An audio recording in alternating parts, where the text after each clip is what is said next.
महत्वाची बातमी, स्वातंत्र्य दिनानिमित्त प्रत्येक जिल्ह्यात भाजप तिरंगा रॅली काढणार आहे। मुख्यमंत्री देवेंद्र फडणवीस स्वतः हातामध्ये तिरंगा घेऊन रॅलीमध्ये सहभागी होतील। भाजप प्रदेशाध्यक्ष रवींद्र चव्हाण आणि भाजपचे मंत्री, खासदार आणि आमदार हे देखील सहभागी होतील। हजारोंच्या संख्येने युवक युवतींना सहभागी होण्याचं आवाहन करण्यात आलंय। 9 ते 17 ऑगस्ट दरम्यान ठिकठिकाणी तिरंगा रॅलीचं आयोजन करण्यात आलेलं आहे। सामाजिक संस्था आणि मित्रपक्षांसह समविचारी संघटनांना रॅलीमध्ये सहभागी होण्याचं आवाहन केलं जाणार आहे। विनायक डावरुंग आमचे प्रतिनिधी अधिक माहिती देतील। विनायक, प्रत्येक जिल्ह्यामध्ये भाजपकडून आता तिरंगा रॅलीचं आयोजन करण्यात आलेलं आहे।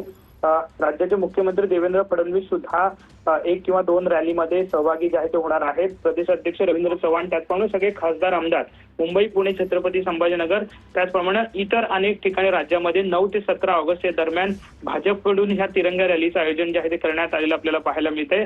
सामाजिक संस्था असेल किंवा मित्रपक्षांसह समविचारी संघटना ज्या आहेत या सगळ्यांना यात आव्हान जे आहे ते करण्यात आलेलं आहे। त्याचप्रमाणे युवक युवतींना प्रामुख्यानं सामील व्हा असंही आव्हान या निमित्तानं भाजपकडून करण्यात आलेलं आहे।